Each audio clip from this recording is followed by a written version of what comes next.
Hello दोस्तों। तो चलिए आज का वीडियो स्टार्ट करते हैं। जैसा कि आप टाइटल देख पा रहे होंगे, इस वीडियो में हम डिस्कस करेंगे गांधी युग के बारे में। तो 1887 से हम स्टार्ट करेंगे और इसमें गांधी जी की पर्सनल लाइफ से और जो आज़ादी के आंदोलनों में उनका योगदान था उसके बारे में देखेंगे।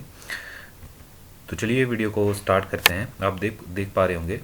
तो 1887 में गांधी जी ने सामलदास कॉलेज भावनगर में दाखिला लिया। इसके बाद 1888 में गांधी जी 4 सितंबर 1888 में 19 साल की आयु में वकालत करने के लिए लंदन चले गए। तो 1887 में उन्होंने सामलदास कॉलेज में भावनगर में दाखिला लिया था, लेकिन उसके बाद 1 साल बाद ही वो जो थे वो पढ़ाई छोड़कर उसके बाद वो वकालत करने के लिए लंदन चले गए और लंदन में ही वो जो था थियोसॉफिकल सोसाइटी से जुड़े। ये क्वेश्चन आपसे पूछा जा सकता था कि गांधी जी जो है सबसे पहले जो था थियोसॉफिकल सोसाइटी जो है इससे कब जुड़े थे। तो वो लंदन में जुड़े थे और वहीं पर जो था वो जो एनी बेसेंट थी उनसे पहली बार मिले थे। यहाँ पे बताया गया है गांधी जी लंदन में वेस्ट केसिंगटन में 20 बैरन कोट रोड पर कई माह तक रहे थे। तो उनका एड्रेस था जहाँ वो रहे थे। इसके बाद आगे बढ़ते हैं। 1888 से 1891 तक गांधी जी ने वकालत की पढ़ाई की और वो लंदन में ही रहे। इसके बाद 1891 में गांधी जी भारत वापस आ गए। 1893 में 1893 में गांधी जी किसी केस के सिलसिले में साउथ अफ्रीका गए थे और जो घटना उनके साथ घटी थी 7 जून 1893, याद रखेंगे।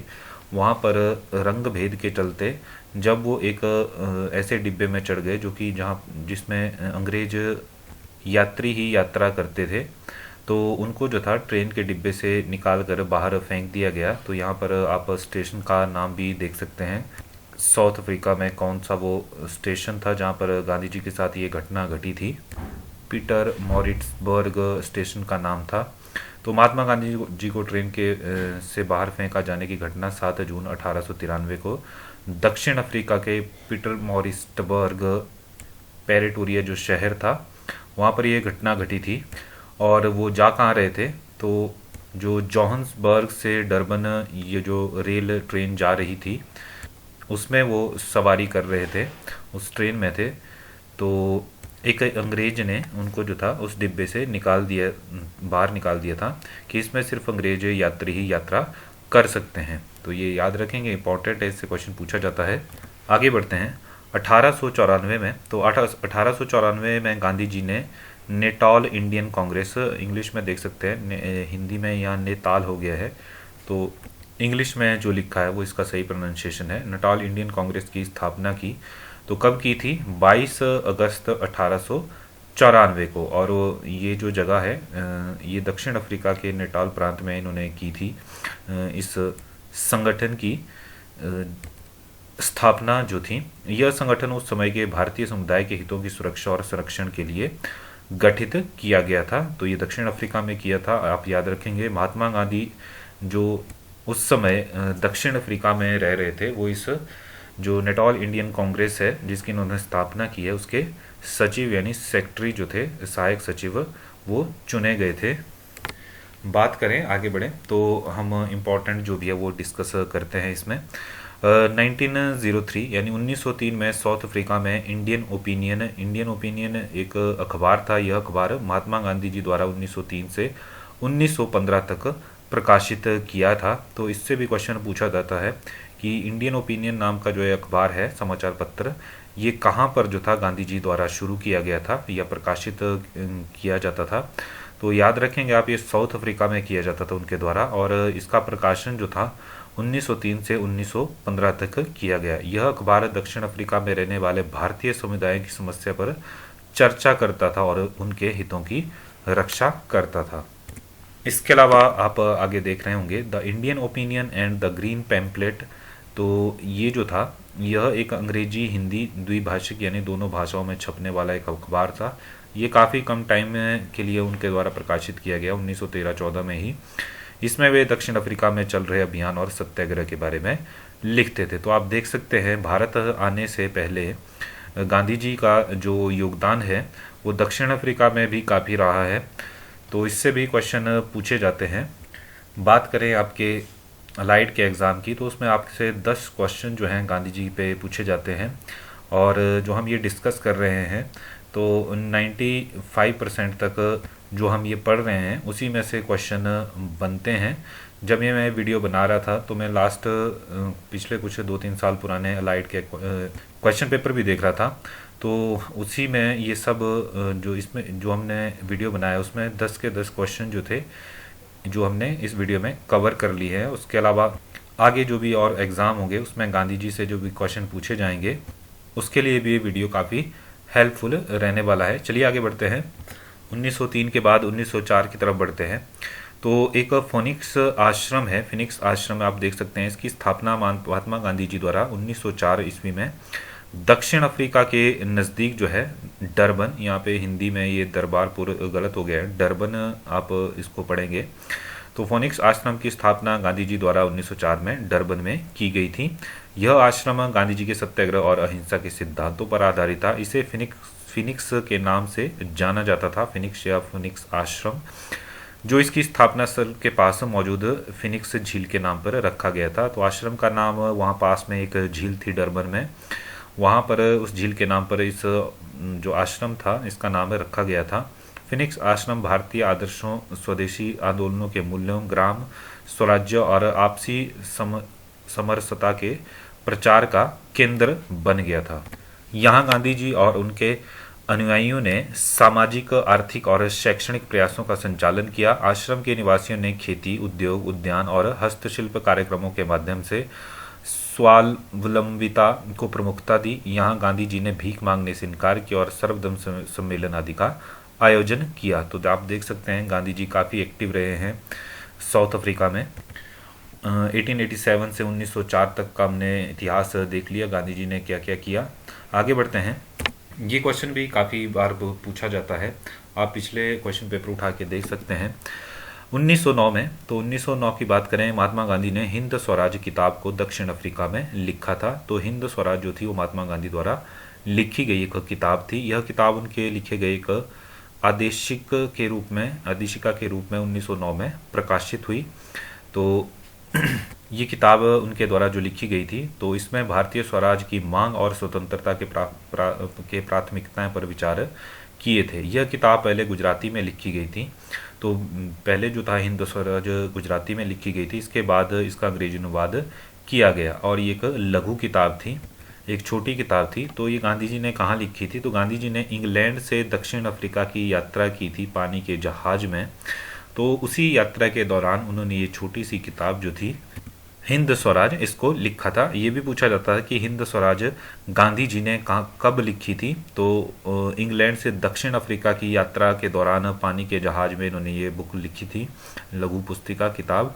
अंग्रेजों ने इसे बैन कर दिया था और 21 दिसंबर 1938 को इस पर से बैन हटाया गया। तो आप देख सकते हैं 1909 में प्रकाशित हुई, उसके बाद अंग्रेजों ने जो था इसको बैन कर दिया था, और 1938 में 21 दिसंबर को इस पर से बैन हटाया गया। डॉक्टर प्रवीण पांड्या ने हिंद स्वराज का संस्कृत में अनुवाद किया था, और इसके बाद जो था हिंद स्वराज का, इसका मैं संस्कृत में भी इसका अनुवाद किया गया।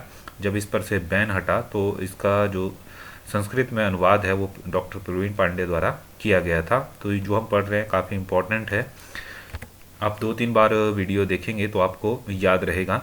चलिए आगे बढ़ते हैं। 1910 की बात कर लेते हैं। गांधी जी ने पहला सत्याग्रह जो था 10 सितंबर 1910 को साउथ अफ्रीका है, ये जो हमने लिखा है कि जोहान्सबर्ग में रंग भेद के खिलाफ किया था। तो याद रखेंगे आप, इससे क्वेश्चन पूछा जाता है कि गांधी जी ने सबसे पहला जो सत्याग्रह था जीवन का वो कहाँ किया था और कब किया था? तो डेट आप याद रखेंगे 1910 में, सितंबर 1910, और ये साउथ अफ्रीका के जोहान्सबर्ग में रंग भेद के खिलाफ इनके द्वारा जो था ये किया गया था सत्याग्रह। इसे आसियन डॉक्ट्रिन ऑफ अहिंसा के नाम से भी जाना जाता है, आप देख सकते हैं। चलिए आगे बढ़ते हैं। 1915 की बात कर लेते हैं। तो गांधी जी 9 जनवरी 1915 को दक्षिण अफ्रीका से वापस आए थे। तो 1915 में गांधी जी दक्षिण अफ्रीका से भारत वापस आ गए। वे अपोलो बंदरगाह मुंबई में उतरे थे, और ये भी पूछा जाता था कि गांधी जी कैसे आए थे? तो वो पानी के जहाज से आए थे और अपोलो बंदरगाह मुंबई में उतरे थे। इस दिन को अप्रवासी भारतीय अप्रवासी दिवस के रूप में भी मनाया जाता है। तो ये भी आप याद रखेंगे, अप्रवासी दिवस जो है 9 जनवरी को हर साल मनाया जाता है। और इसी दिन ये इसलिए मनाया जाता है क्योंकि इसी दिन जो था गांधी जी 1915 में 9 जनवरी को साउथ अफ्रीका से भारत वापस आए थे। आगे बढ़ते हैं। 1915 में ही 25 मई 1915 को गांधी जी ने अहमदाबाद के कोचरब में सत्याग्रह आश्रम की स्थापना की थी। ये भी आपसे क्वेश्चन पूछा जाता है कि गांधी जी ने जो था सत्याग्रह आश्रम जो था उसकी स्थापना कब की थी और कहाँ की थी, याद रखेंगे आप। देखिए 9 जनवरी को गांधी जी अफ्रीका से वापस आए और मई में ही उन्होंने अहमदाबाद के कोचरब में सत्याग्रह आश्रम की स्थापना की। बाद में 17 जून 1917 को, लगभग 2 साल बाद, आश्रम को साबरमती आश्रम के किनारे, साबरमती नदी के किनारे हुआ, यहाँ पर साबरमती नदी के किनारे स्थानांतरित कर दिया गया और इसके बाद ही इसका नाम साबरमती आश्रम पड़ा, जो कि आज भी स्थित है वहाँ पर। तो पहले सत्याग्रह आश्रम था 1915 में और 17 जून 1917 को साबरमती के नदी के किनारे जो था इस को ट्रांसफ़र किया गया, लाया गया और यहाँ पर जो है इस आश्रम का नया नाम रखा गया, सत्याग्रह आश्रम से बदलकर साबरमती आश्रम। चलिए आगे बढ़ते हैं। 1916 की बात कर लें तो 26 दिसंबर से 30 दिसंबर 1916 के कांग्रेस के लखनऊ अधिवेशन में, तो कांग्रेस का जो 1916 में अधिवेशन हुआ था 26 दिसंबर से 30 दिसंबर को हुआ था, लखनऊ में हुआ था और वो 31वां अधिवेशन था कांग्रेस का, जिसकी अध्यक्षता जो थी अंबिका चरण मजूमदार जी द्वारा की गई थी। तो इसी जो अधिवेशन था, इसी में महात्मा गांधी जी को, माफ कीजिए, गांधी जी को महात्मा गांधी के नाम से पहली बार पुकारा गया था। तो मोहनदास करमचंद गांधी या गांधी, महात्मा गांधी जी को पहले बोला जाता था, लेकिन जो लखनऊ में अधिवेशन हुआ था कांग्रेस का, उसमें जो अध्यक्ष थे अंबिका चरण मजूमदार, इनकी अध्यक्षता में जो अधिवेशन हो रहा था, यहाँ पर सर्वप्रथम जो था महात्मा गांधी के नाम से गांधी जी को पुकारा गया और इसके बाद जो इतिहास में हम पढ़ते हैं, इनको महात्मा गांधी या फिर बापू भी कहा जाता था। आगे पढ़ेंगे हम बापू नाम इनको किसने दिया था। तो चलिए आगे बढ़ते हैं। अधिवेशन में चंपारण के लोगों की हालत देखकर गांधी जी ने बैरिस्टर की पोशाक त्याग कर धोती पहनने का संकल्प भी लिया था। तो इम्पॉर्टेंट है काफ़ी। गांधी जी द्वारा नील के दाग नामक लेख में चंपारण के लोगों की हालत पर लिखा गया है। तो 31वें अधिवेशन में काफ़ी इम्पोर्टेंट चीज़ हुई थी, गांधी जी का नाम महात्मा गांधी पड़ा और यहीं पर ही गांधी जी ने जो था, जो बैरिस्टर की वकालत करके जो आए थे, बैरिस्टर की जो पोशाक पहनते थे उसको त्याग दिया था और आजीवन जो था धोती पहनने का संकल्प लिया था। तो 1916 की इस अधिवेशन को आप याद रखेंगे लखनऊ के। इसके साथ ही इन्होंने नील के दाग नाम के जो ये चंपारण के लोगों के जो हालत थी उनको देखकर ये लेख भी लिखा था, नील के दाग, इसको भी आप याद रखेंगे। चलिए आगे बढ़ते हैं 1917 की तरफ। चंपारण सत्याग्रह जो था 10 अप्रैल 1917 को बिहार के चंपारण में गांधी जी के नेतृत्व में नील कृषकों पर अंग्रेजों व जमींदारों के अत्याचार के विरुद्ध हुआ था। इम्पॉर्टेंट है डेट, याद रखेंगे, इससे क्वेश्चन पूछा जाता है।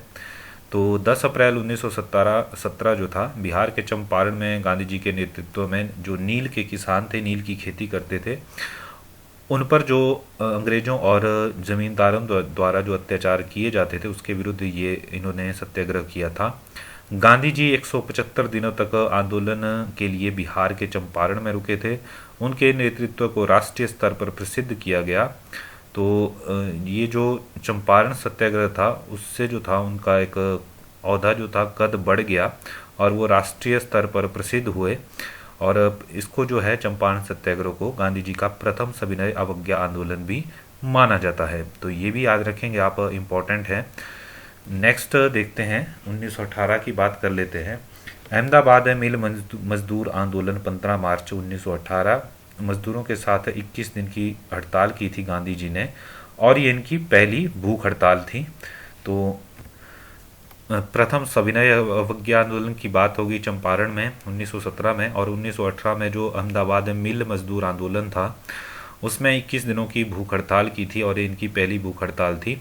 चलिए आगे बढ़ते हैं। 1918 की ही बात है। गुजरात के खेड़ा में 22 मार्च 1918 को किसानों का अंग्रेजों की कर वसूली के विरुद्ध प्रथम असहयोग आंदोलन, यह गांधी जी की प्रेरणा से सरदार पटेल व अन्य नेताओं की अगुवाई में हुआ। गांधी जी प्रमुख भूमिका में थे, वो दुनिया के विभिन्न जगहों से वकीलों ने इसमें हिस्सा लिया था। ये भी काफ़ी इंपॉर्टेंट है। गुजरात के खेड़ा में जो आंदोलन हुआ था उससे भी क्वेश्चन पूछे जाते हैं। 22 मार्च 1918 को यह हुआ था। इसमें जो था सरदार पटेल और कुछ अन्य नेताओं ने भी गांधी जी का साथ दिया था। इसके साथ साथ ही जो वकील थे दुनिया के अलग अलग जगहों से आए हुए, उन्होंने भी खेड़ा आंदोलन में गांधी जी का साथ दिया था। 1919 की बात करें तो एक 1919 में की घटना है। सर सिडनी रोलेट की अध्यक्षता में जो था रोलेट एक्ट, आप जानते होंगे, ये पारित किया गया था। 8 मार्च 1919 को रोलेट एक्ट को लागू किया गया और गांधी जी द्वारा इसका विरोध किया गया था। तो रोलेट एक्ट के बारे में यहाँ पे बताया गया है, इसकी डेट आप याद रखेंगे और ये कब लागू हुआ था, और इसका भी विरोध गांधी जी द्वारा किया गया था। रोलेट एक्ट के बारे में बात करें तो रोलेट एक्ट को जो था एक काला कानून भी कहा जाता है। तो इसको ब्रिटिश सरकार ने जो था इसलिए बनाया था कि क्योंकि भारत में जो ब्रिटिश सरकार के खिलाफ आंदोलन होते हैं या बहिष्कार होता है तो उसको कुचलने के लिए बनाया गया था। यह एक ऐसा कानून था, इसके अंदर ब्रिटिश सरकार को यह अधिकार था कि वह किसी भी भारतीय को बिना मुकदमा चलाए जो था अदालत में और अदालत भेजकर जेल में बंद कर सकती थी। तो इसलिए जो था रोलेट एक्ट का विरोध गांधी जी द्वारा किया गया था। आगे बढ़ते हैं। 1919 की बात है। 13 अप्रैल 1919 को अमृतसर में जनरल रेजिनॉल्ड डायर द्वारा, जनरल डायर जिसको हम जनरली बोलते हैं, जलियांवाला बाग हत्याकांड किया गया था। वहाँ पर एक सभा के लिए जो मासूम लोग आए थे, निहत्थे, उन पर गोलियां चलाई गई जिसमें 379 लोग जो थे मारे गए थे, जबकि 1200 से अधिक जो थे घायल हो गए थे। तो ये काफ़ी प्रमुख घटना थी गांधी जी के टाइम की ही। इसमें डायरेक्टली गांधी जी इन्वॉल्व नहीं है, लेकिन इम्पॉर्टेंट था इसलिए हमने डिस्कस कर दिया। चलिए आगे बढ़ते हैं। 1919 की बात है। खिलाफत आंदोलन मार्च 1919 से 1924 तक ये चला था, ये भी याद रखेंगे आप। 23 नवंबर 1919 को गांधी जी को इस आंदोलन के अध्यक्ष के रूप में चुने गए। अली बंधुओं द्वारा, मोहम्मद अली व शौकत अली द्वारा जो था ये खिलाफत आंदोलन चलाया गया था। तो क्या था यह आंदोलन, थोड़ा सा देख लेते हैं, एक दो लाइनें। तो खिलाफत आंदोलन था, वैसे तो खिलाफत आंदोलन का भारत से कोई भी सीधे तौर पर लेना देना नहीं था। खिलाफत आंदोलन का मुख्य उद्देश्य जो था, जो तुर्की का खलीफा था उसका जो पद था यानी पोजीशन थी, उसको फिर से स्थापित करना था और वहाँ के जो धार्मिक क्षेत्रों के जो प्रतिबंध थे उनको हटाना था। तो ये अली बंधुओं, जैसे हमने बताया कि मोहम्मद अली और शौकत अली द्वारा वैसे इसको शुरू किया गया था, लेकिन गांधी जी की पॉपुलैरिटी बहुत ज़्यादा थी, तो इसलिए गांधी जी को भी जो था रिक्वेस्ट की गई कि वो इस आंदोलन में जुड़ें और उनको फिर अध्यक्ष के रूप में चुना गया। और अली बंधुओं द्वारा जो था अखिल भारतीय खिलाफत कमेटी का गठन भी किया गया था। तो ये था खिलाफत आंदोलन। चलिए आगे बढ़ते हैं। 1920 में 1 अगस्त 1920 को गांधी जी के नेतृत्व में असहयोग आंदोलन आरंभ किया गया। वकीलों ने अदालतों में तथा विद्यार्थियों ने स्कूल कॉलेज में जाना छोड़ दिया। 5 फरवरी 1922 को गोरखपुर के चौरा चौरी की घटना के बाद 12 फरवरी 1922 को गांधी जी द्वारा जो था असहयोग आंदोलन को वापस ले लिया गया था। तो गांधी जी जो था किसी भी हिंसा जो थी उसको सपोर्ट नहीं करते थे। तो जो फर्स्ट वर्ल्ड वॉर हुआ था, प्रथम विश्व युद्ध, तो इसमें भारतीयों ने काफ़ी सहयोग दिया था अंग्रेज़ों का, और अंग्रेज़ों ने वादा भी किया था कि जैसे ही युद्ध समाप्त होगा, प्रथम विश्व युद्ध, उसके बाद जो था भारतीयों को स्वराज्य दे दिया जाएगा। लेकिन युद्ध समाप्त होने के पश्चात जो था भारतीयों को स्वराज्य तो नहीं मिला, लेकिन फिर से अंग्रेज़ों के अत्याचार जो थे भारतीयों पर शुरू हो गए। तो इसी कारण गांधी जी ने असहयोग आंदोलन चलाया था अंग्रेज़ों के विरुद्ध। और जो गोरखपुर में चौरा चौरी की घटना हुई थी, जिसमें जो था कुछ आंदोलनकारियों द्वारा एक पुलिस स्टेशन को जला दिया गया था और वहाँ पे हिंसा हुई थी। तो गांधी जी चाह रहे थे कि असहयोग आंदोलन जो था बिना हिंसा के चले, लेकिन 5 फरवरी को उत्तर प्रदेश के गोरखपुर में जब चौरा चौरी की घटना हुई, वहाँ पर वो पुलिस स्टेशन को जलाया गया और हिंसा हुई। तो इससे गांधी जी ने दुखी होकर कि मैं हिंसा नहीं चाहता था, तो उसके बाद 12 फरवरी 1922 को जो था असहयोग आंदोलन को वापस ले लिया गया था।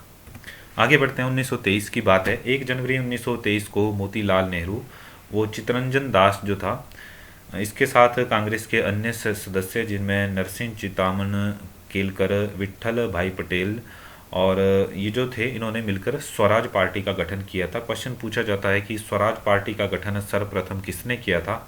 तो याद रखेंगे आप, दो नाम इंपॉर्टेंट हैं, मोतीलाल नेहरू और चित्तरंजन दास।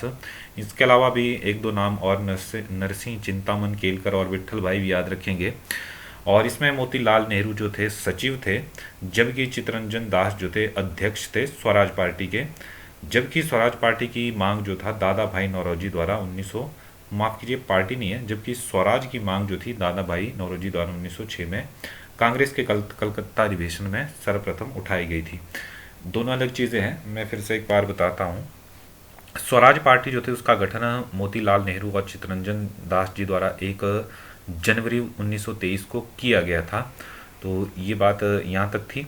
इसके बाद जो स्वराज की मांग की थी भारत में सबसे पहले कि अपना राज हो स्वराज, वो स्वराज की मांग जो थी दादा भाई नौरोजी द्वारा की गई थी 1906 में, जो कि कलकत्ता के कांग्रेस के जो अधिवेशन था उसमें ये मांग स्वराज की उठाई गई थी। स्वराज पार्टी अलग है। चलिए आगे बढ़ते हैं। 1924 के गांधी दास पैक्ट की बात करते हैं। ये महात्मा गांधी जी के बीच और चित्तरंजन दास के बीच एक पैक्ट साइन किया गया था नवंबर 1924 में। तो इसमें बात ये थी कि देखिए, स्वराज पार्टी तो बन गई थी। गांधी जी व चित्तरंजन दास द्वारा मोतीलाल नेहरू ने, गांधी जी थे, चित्तरंजन दास और मोतीलाल नेहरू जी थे दूसरी साइड, एक संयुक्त वक्तव्य दिया था, स्टेटमेंट दी थी कि असहयोग जो है अब राष्ट्रीय कार्यक्रम नहीं रहेगा।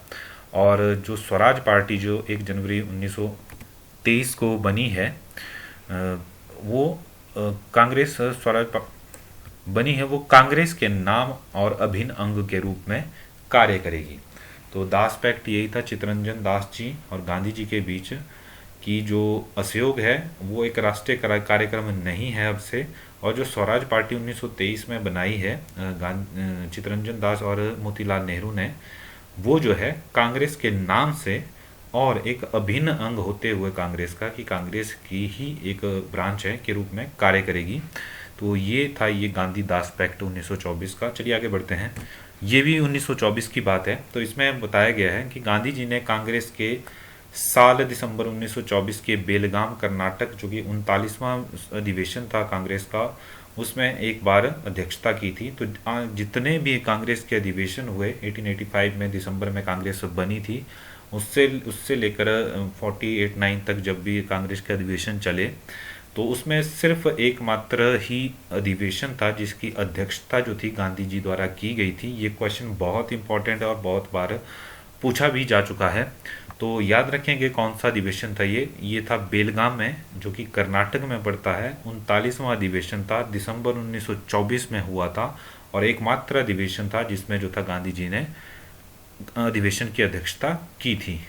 और एक और बात कि सबसे पहले जो था गांधी जी द्वारा कांग्रेस के किस अधिवेशन में जो था भाग लिया गया था गांधी जी द्वारा, तो याद रखेंगे आप, गांधी जी द्वारा 1901 में कांग्रेस का जो 17वां अधिवेशन हुआ था कलकत्ता में, उसमें गांधी जी पहली बार जो थे अधिवेशन में गए थे और एक तरह से जुड़े भी कांग्रेस के साथ। गांधी जी 1901 में ही थे जब इन्होंने इस अधिवेशन में भाग लिया जो कि कलकत्ता में हुआ था। और अध्यक्षता तो हमने पढ़ ली 1924 में की थी बेलगाम कर्नाटक के अधिवेशन में। चलिए आगे बढ़ते हैं। 1925 9 अगस्त 1925 को काकोरी कांड की घटना हुई। ब्रिटिश सरकार के सरकारी खजाने को लूटने की योजना के अनुसार पार्टी के एक प्रमुख सदस्य राजेंद्र नाथ लाहिड़ी ने 9 अगस्त 1925 को अशफाक उल्ला खान के नेतृत्व में लखनऊ जिले के काकोरी रेलवे स्टेशन से सहारनपुर लखनऊ एक्सप्रेस, माफ कीजिए पैसेंजर ट्रेन को चेन खींचकर रोका और रुकते क्रांतिकारी, जिसमें पंडित राम प्रसाद बिस्मिल जी थे, पंडित चंद्रशेखर आजाद थे और 6 अन्य साथियों थे इनके साथ। इन्होंने क्या किया, सरकारी खजाने को लूटा था। और लूटने का उद्देश्य यही था कि लूटने के बाद इस खजाने से हथियार खरीदेंगे उस लूट के पैसे से और अंग्रेज़ों के विरुद्ध ही लड़ेंगे। तो ये काकोरी कांड इम्पॉर्टेंट था, इसलिए हमने ये डिस्कस किया। दो नाम इसमें राम प्रसाद बिस्मिल और पंडित जो चंद्रशेखर आज़ाद जी थे वो इम्पॉर्टेंट हैं, याद रखेंगे आप। चलिए आगे बढ़ते हैं। 1925 में सत्य न प्रयोगो या सत्य के प्रयोग जो थे, ये पुस्तक जो थी गांधी जी की इसको आत्मकथा भी कहा जाता है। 29 नवंबर 1925 से 3 फरवरी 1929 तक इन्होंने ये लिखी थी। तो याद रखेंगे आप, सत्य प्रयोगो या सत्य के प्रयोग, जो कि गांधी जी की आत्मकथा है, और इस आत्मकथा में 1921 तक के उनके जो जीवन था उसको कवर किया गया था। तो 1925 से 1929 तक ये लिखी गई थी। चलिए आगे बढ़ते हैं, 1927-28 की घटनाएं देखते हैं। साइमन आयोग जो था 7 ब्रिटिश सांसदों का एक समूह था। साइमन कमीशन की बात कर रहे हैं हम। तो 7 ब्रिटिश सांसद थे इस समूह में, जिसका गठन जो था 8 नवंबर 1929 27 को माफ करिए, भारत में संविधान सुधारों के अध्ययन के लिए किया गया था। तो 7 सांसद ब्रिटिश के मिले, उन्होंने 8 नवंबर 1927 को भारत में संविधान सुधार जैसे उनका अध्ययन करने के लिए आयोग बना। 3 फरवरी 1928 को साइमन कमीशन पहली बार भारत आया, जबकि दूसरी बार अक्टूबर 1928 में ये भारत आया था। ये क्वेश्चन पूछा जाता है कि साइमन कमीशन सबसे पहली बार भारत कब आया था, तो 3 फरवरी 1928 आप याद रखेंगे थे। और अक्टूबर 1928 में दूसरी बार आया। इसे मूल रूप से भारतीय संवैधानिक आयोग, भारतीय वैधानिक आयोग, ये जो है ये भी इसको कहा जाता है, भारतीय संवैधानिक आयोग और भारतीय वैधानिक आयोग। तो ये दूसरा नाम है साइमन कमीशन का। 30 अक्टूबर 1928 को, अक्टूबर में दूसरी बार आया, और अक्टूबर में ही 30 अक्टूबर 1928 को लाला लाजपत राय जी इसका विरोध कर रहे थे, और अंग्रेजों द्वारा इस विरोध को कुचलने के लिए लाठियां बरसाई गई, जिसमें लाला लाजपत राय जी जो थे वो काफ़ी घायल हो गए, और उसके चलते 17 नवंबर 1928 को उनकी मृत्यु हो गई। चलिए वीडियो में आगे बढ़ते हैं। 1929 की बात, 31 दिसंबर 1929 को कांग्रेस के लाहौर अधिवेशन में जवाहरलाल नेहरू की अध्यक्षता में प्रस्ताव पारित कर भारत के लिए पूर्ण स्वराज्य की मांग की गई थी। भारत के लिए जो पूर्ण स्वराज्य की मांग थी वो कब की गई थी, तो 31 दिसंबर 1929 को की गई थी, और ये जो लाहौर में अधिवेशन हुआ था कांग्रेस का, इसमें की गई थी, और इस अधिवेशन की अध्यक्षता जो थे जवाहरलाल नेहरू कर रहे थे। चलिए आगे बढ़ते हैं। 1930 की घटना है। सविनय अवज्ञा आंदोलन की शुरुआत जो था दांडी नमक सत्याग्रह से हुई थी। तो दांडी यात्रा, इस आंदोलन का प्रारंभ जो था 12 मार्च 1930 को गांधी जी की दांडी यात्रा के साथ हुआ था। गांधी जी ने 78 साथियों के साथ ब्रिटिश सरकार की अवज्ञा करके और उन्हें चुनौती देने के लिए गुजरात प्रदेश के समुद्र तट पर स्थित दांडी नामक जगह पर जो था नमक बनाकर कानून तोड़ा। साबरमती आश्रम से दांडी समुद्र तट लगभग 200 मील की पैदल यात्रा 24 दिनों में पूरी हुई, और 6 अप्रैल 1930 को प्रातःकाल की प्रार्थना के पश्चात गांधी जी ने समुद्र के किनारे नमक बनाया। तो ये दांडी यात्रा काफ़ी इंपॉर्टेंट है, इससे क्वेश्चन पूछे जाते हैं। और 78 जो लोग हैं इनको याद रखिएगा आप, ये भी क्वेश्चन में पूछा जाता है। 24 दिन की यात्रा थी, 12 मार्च से 6 अप्रैल 1930, याद रखेंगे। चलिए आगे बढ़ते हैं। 1931 की घटना, 5 मार्च 1931 को गांधी और इरविन के बीच एक पैक्ट जो था साइन किया गया था। तो क्या था गांधी इरविन पैक्ट, देख लेते हैं। गांधी इरविन पैक्ट को लंदन द्वितीय गोलमेज सम्मेलन के पूर्व गांधी व तत्कालीन वायसरॉय जो थे इरविन, उनके बीच एक राजनीतिक समझौता जो है ये माना जाता है। तो गांधी इरविन पैक्ट को हम दिल्ली पैक्ट के नाम से भी जानते हैं, ये भी इंपॉर्टेंट है, इसको याद रखेंगे आप। और इसकी डेट तो याद रखेंगे कि गांधी इरविन पैक्ट जो था 5 मार्च 1931 को हुआ था। कुल 3 गोलमेज सम्मेलन हुए थे, जिसमें गांधी जी जो था, जो दूसरा गोलमेज सम्मेलन हुआ था 7 सितंबर 1931 से 1 दिसंबर 1931 तक, उसमें गांधी जी ने भाग लिया था। 3 में से सिर्फ एक ही गोलमेज सम्मेलन में लंदन में जाकर गांधी जी गए थे, और वो भी इसलिए गए थे क्योंकि जो समझौता हुआ था गांधी इरविन के बीच, उसके चलते वो उन्होंने गोलमेज सम्मेलन जो था ज्वाइन किया था एक तरह से। और दूसरा गोलमेज सम्मेलन था ये, तो ये याद रखेंगे आप। पूछा जाता है कि कौन सा गोलमेज सम्मेलन में गांधी जी ने शिरकत की, तो दूसरा गोलमेज सम्मेलन में गांधी जी गए थे। और गोलमेज सम्मेलन इसलिए किए जाते थे कि अंग्रेज सरकार द्वारा भारत में संवैधानिक सुधारों पर ये चर्चा के लिए किए जाते थे। चलिए आगे बढ़ते हैं, वीडियो काफ़ी लंबा हो रहा है, जल्दी ख़त्म करेंगे। 1932 में पूना पैक्ट, तो पूना पैक्ट 1932 में हुआ था। 24 सितंबर 1932 को पुणे की यरवदा जेल में गांधी और डॉक्टर भीमराव अम्बेडकर के बीच पूना पैक्ट हुआ था। इसको याद रखेंगे आप, डेट याद रखेंगे और किस किस के बीच हुआ था। और सबसे इंपॉर्टेंट है हुआ कहाँ था, यरवदा जेल। ये क्वेश्चन आ चुका है कि पूना पैक्ट कहाँ पर साइन हुआ, तो पूना पैक्ट जो था यरवदा जेल में साइन हुआ था गांधी और अंबेडकर के बीच, इसमें दलित और किससे रिलेटेड था, इसके बीच दलितों के अधिकार व उनके हितों की रक्षा हेतु जो था ये पूना पैक्ट हुआ था। तो पूना पैक्ट में ये बात थी कि डॉक्टर भीमराव अंबेडकर चाहते थे कि एक पृथक निर्वाचन मिले एससी जाति को, माफ कीजिए अनुसूचित जातियां जितनी भी है, तो उसमें वैसा ही उस टाइम प्रावधान था कि वो अलग निर्वाचन होता था, संयुक्त निर्वाचन नहीं होता जैसे आजकल होता है कि जितने हमारे वोट की वैल्यू है उतने ही किसी दूसरी जाति के जो लोग हैं उनके वोट की वैल्यू है, दोनों को एक एक ही काउंट किया जाता है। लेकिन उस टाइम ऐसा नहीं था, तो कुछ अलग अधिकार थे जो दूसरे जातियों से थे, सामान्य जाति को छोड़कर। तो इसमें अंबेडकर जी तो नहीं चाहते थे, लेकिन बीच में फिर डिसाइड हुआ कि चलिए अंबेडकर जी ने ये मान ली शर्त कि संयुक्त निर्वाचन को ही स्वीकार किया जाएगा, लेकिन उसमें जो था एक शर्त अंबेडकर की तरफ से भी थी। वो चाहते थे कि जो आरक्षित सीटें हैं वो बढ़ा दी जाएं कम से कम। तो जो आरक्षित सीटें थी वो पहले 71 थी, 71, और बाद में उनको 148 कर लिया किया था इस पैक्ट के बाद। पर जो था पृथक निर्वाचन की जगह संयुक्त निर्वाचन जैसा कि आजकल है उस पद्धति को अपना लिया गया था। तो ये था पूना पैक्ट। चलिए आगे बढ़ते हैं।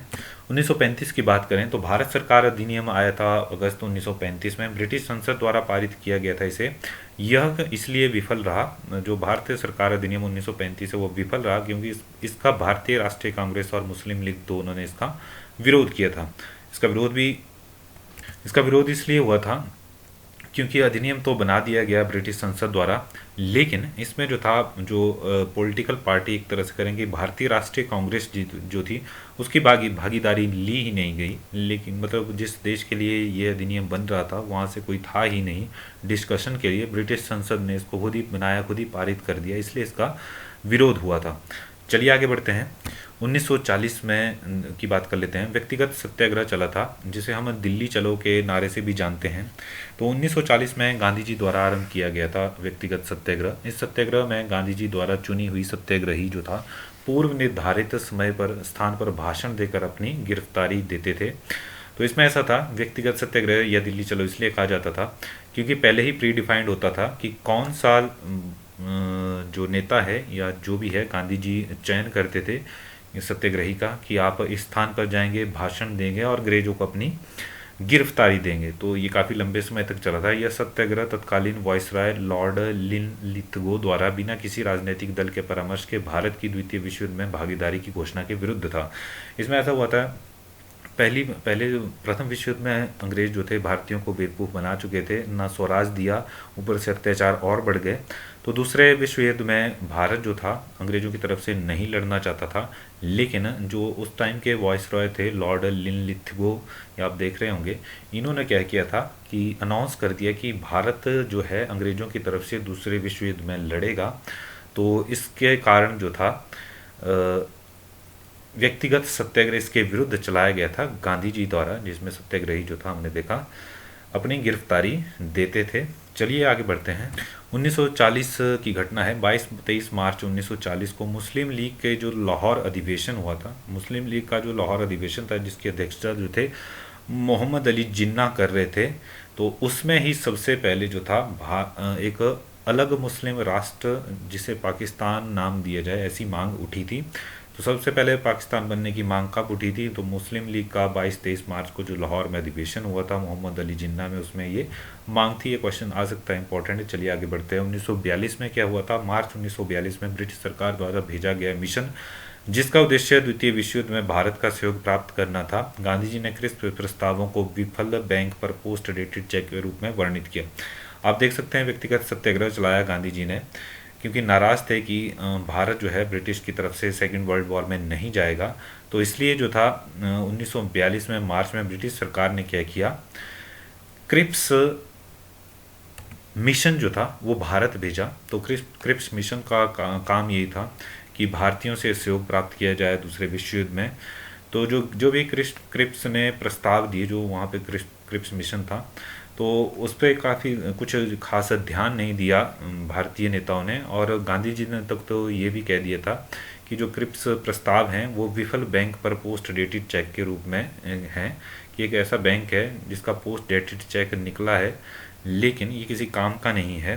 तो ये था 1942 में जो घटना हुई थी। चलिए आगे देखते हैं। 1942 में भारत छोड़ो आंदोलन, जिसको हम अगस्त क्रांति के नाम से भी जानते हैं, इंपॉर्टेंट है, क्वेश्चन आते हैं इससे। 8 अगस्त 1942 को गांधी जी के नेतृत्व में भारतीय राष्ट्रीय कांग्रेस ने जो था भारत छोड़ो आंदोलन को मंजूरी दी। तो भारतीय राष्ट्रीय कांग्रेस ने 8 अगस्त 1942 को भारत छोड़ो आंदोलन की मंजूरी दी और 9 अगस्त अगले दिन से ही गांधी जी ने जो था भारत छोड़ो आंदोलन शुरू कर दिया। इसको हम अगस्त क्रांति के नाम से भी जानते हैं, भारत छोड़ो आंदोलन को। इसको आप याद रखें, इससे क्वेश्चन पहले पूछे जा चुके हैं। और गांधी जी ने जो था ये आंदोलन कहाँ से शुरू किया था, तो मुंबई के गोवलिया टैंक मैदान है, वहाँ से गांधी जी ने 9 अगस्त 1942 को ये शुरू किया था भारत छोड़ो आंदोलन। चलिए आगे बढ़ते हैं। 1944 की बात है। 6 जुलाई 1944 को सुभाष चंद्र बोस जी द्वारा जो था गांधी जी को पहली बार बापू की उपाधि दी गई। तो महात्मा गांधी की उपाधि के नाम से किसने संबोधित किया वो हमने पढ़ा, और बापू की गांधी किसने दी, 6 जुलाई 1944 को सुभाष चंद्र बोस जी द्वारा। चलिए आगे बढ़ते हैं। 1946 की बात, 26 मार्च 1946 को दिल्ली, According to testbook.com, यहाँ पर जो टाइप किया था शायद गलती से मिट गया। चलिए हम बात करते हैं। ये कैबिनेट मिशन था, 1946 की बात कर रहे हैं। तो 24 मार्च 1946 को कैबिनेट मिशन दिल्ली आया और 16 मई 1946 को मिशन ने जो था प्रस्ताव पास किया। तो एक कैबिनेट मिशन की बात की गई है और इसमें ऐसा था, ये भारत इसलिए भेजा गया था ये कैबिनेट मिशन, ताकि जो था संविधान सभा का निर्माण किया जा सके भारत में, और इसका मसौदा जो था वो तैयार किया जा सके। और इस कैबिनेट मिशन जो था, इसके सबसे बड़े 2 चुनौतियां राजनीतिक दल, जो भारतीय राष्ट्रीय कांग्रेस और दूसरा मुस्लिम लीग था, वो इसके विरुद्ध खड़े होने वाले थे, क्योंकि उनके कुछ और डिमांड्स थी। तो ये कैबिनेट मिशन की बात की गई है, आप याद रखेंगे। चलिए आगे बढ़ते हैं। 3 जून 1947 को भारत में अंतिम ब्रिटिश वाइसरॉय लॉर्ड माउंटबेटन ने योजना का प्रस्ताव दिया। इसमें विभाजन, स्वायत्तता, 2 नए राष्ट्रों की संप्रभुता व संविधान बनाने के लिए अधिकार शामिल थे। 14 अगस्त को विभाजन हुआ और विभाजन के साथ ही आपको पता है जो रेड क्लिफ लाइन है, रेड क्लिफ लाइन जो है भारत और पाकिस्तान के बीच, ये 14 अगस्त को खींच दी गई, विभाजन हुआ। तो ये विभाजन हुआ था 3 जून 1947 को, जो प्रस्ताव पास किया गया था उसके अनुसार। और ये भी याद रखेंगे जो वाइसरॉय थे लॉर्ड माउंटबेटन, वो अंतिम ब्रिटिश वाइसरॉय भी थे, तो उनके टाइम ही विभाजन हुआ था। चलिए आगे बढ़ते हैं। ये गांधी जी की कुछ बुक्स हैं, पत्रिकाएं हैं, ये हमने ऊपर भी बीच में एक तो डिस्कस कर ली हैं, इनको भी देख लेते हैं। ये फिर से कुछ रिपीट होंगे तो आपकी एक तरह से रिवीजन हो जाएगा। 7 दिसंबर 1919 को गांधी जी द्वारा गुजराती अखबार जो था नवजीवन, इसकी शुरुआत की गई। इंपॉर्टेंट है जितनी भी इनके द्वारा अखबार समाचार पत्रिकाएं निकाली गई हैं। इसके अलावा 4 जून 1903 को इंडियन ओपिनियन समाचार पत्र जो था गांधी जी द्वारा शुरू किया गया था। नवंबर 1933 में गांधी जी ने हरिजन अंग्रेजी में निकाला, हरिजन बंधु गुजराती में और हरिजन सेवक जो था हिंदी में। तो हरिजन जो था नवंबर 1933 को गांधी जी ने एक साप्ताहिक समाचार पत्र निकाला था और इसको हरिजन अंग्रेजी में बोला जाता था, हरिजन बंधु जिसका गुजराती वर्जन था, जबकि हरिजन सेवक जो था हिंदी वर्जन था इस साप्ताहिक समाचार पत्र का। इसके बाद यंग इंडिया भी एक साप्ताहिक पत्रिका थी जिसका प्रकाशन जो था 1919 से लेकर 1931 के बीच गांधी जी द्वारा किया गया था। और इसके अलावा जो नीचे इनकी बुक्स दिखाई गई हैं उनमें से कुछ हमने ऊपर डिस्कस भी की। सत्यनारायण प्रयोग जो इनकी आत्मकथा थी, मेरी जीवन कथा, मेरे सपनों का भारत, दक्षिण अफ्रीका के सत्याग्रह का इतिहास, गीता बोध, हिंद स्वराज, ग्राम स्वराज, ये सारी जो थी गांधी जी की बुक्स हैं, इससे क्वेश्चन पूछे जाते हैं। तो चलिए आज के वीडियो में इतना ही। वीडियो वैसे भी काफ़ी लंबा हो चुका है। वीडियो आपको अच्छा लगता है तो लाइक शेयर करते रहिए। धन्यवाद।